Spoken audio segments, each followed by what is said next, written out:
ಜೀವಾನಂ ದೈವ ಕಣೋ ಇವನು, ನಮ್ಮ ಊರ ಕಣ್ಣಾಗೋ ಸರದಾರ ಕಣೋ ಇವನು. ನಿನ್ನ ನುಡಿಯ ಜಗ ಮೆಚ್ಚಿಕೊಳ್ಳಬೇಕು, ನಡಿಗೆ ನೋಡಿ ಕೈ ಎತ್ತಿ ಮುಗಿಯಬೇಕು. ಅಪರೂಪದ ಮಾಣಿಕ್ಯವೇ ನಮ್ಮೂರಿನ ದೊರೆ.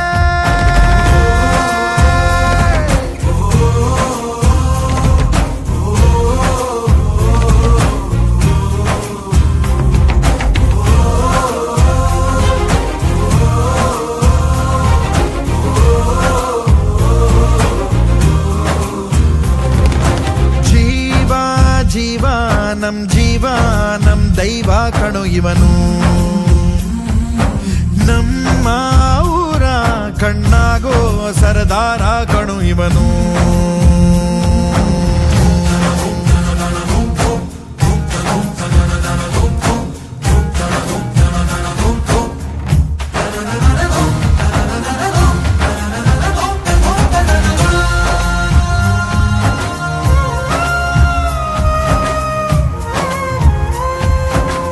ಬಾಲ್ಯದಿಂದ ಇಲ್ಲಿಯವರೆಗೂ ಎಲ್ಲ ನೋವು ನಲಿವಿನ ಒಳಗೂ ನಾನು ಕಂಡ ಲೋಕವೆಲ್ಲ ತಾಯಿಯೊಬ್ಬಳೇ. ನನಗೂ ಒಬ್ಬ ತಂದೆ ಇರುವ, ಕಾಣಲಿಕ್ಕೆ ಬಂದೇ ಬರುವ ಎಂಬ ಕಥೆಗೆ ಒಪ್ಪಲಿ ಹೇಗೆ ಬಂದ ಕೂಡಲೇ.